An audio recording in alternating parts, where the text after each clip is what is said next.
I don't know how it will play out in November, but what we know is that we will end up with many more unemployed, and particularly also people in the grey economy, which are not counted for, who lose their jobs. So we will see definitively a lot of anger already now, but probably increased by the end of the year, because this crisis will be with us until we really have found a remedy.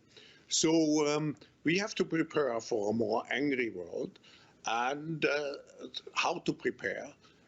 It means to take the necessary action to create a fairer world, to see that we provide everybody with decent access to the health system, that we make sure that those people who are really left behind, and I'm not speaking only on national levels, I'm speaking also internationally. If I see now the tragedy in some of the emerging countries like South Africa, like some countries in East Asia, I think it's all, I don't have too many remedies.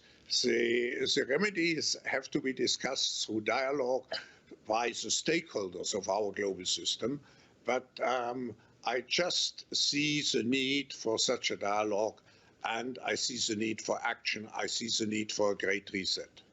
To what extent would a reset be brought about by a change in the White House, the election of Joe Biden, for instance? I don't know.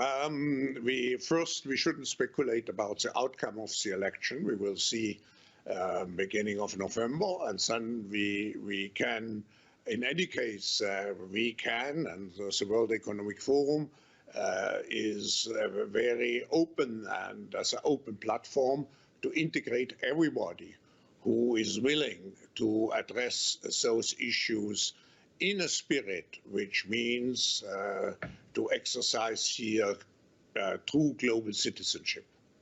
I want to just pick up on some of the economic projections. In your book, you tackle what the future may look like. And at this stage, we're grappling with various letters of the alphabet, whether it's a V or a U or perhaps even a symbol, a tick shape. Can you just give us some clues about the growth down the track, what we can expect? First, if we look at it at the national or global level, at the macroeconomic level, one of the things we address very much in the book, and we are concerned, is the increased debt level. We spend about 10 trillion worldwide to deal with the short-term negative effects of the pandemics. But we should be aware we are just increasing our debt situation. And we were already very much debt loaded before we went into the crisis. So how to get at the end out of this debt situation is still a big question mark. Second, we know that there's quite some impact on different industries. We know that certainly the health industry, the digital industry, will go out of this crisis strengthened. But we know that many industries which rely particularly on physical interaction will have difficulties to survive. Finally, I just would add, I think this is an opportunity again to find solutions which are beneficial for the next generation. So why not to tie government aid to the green economy which we have to create? Why not to make sure that we revolutionize, digitalize particularly our educational system?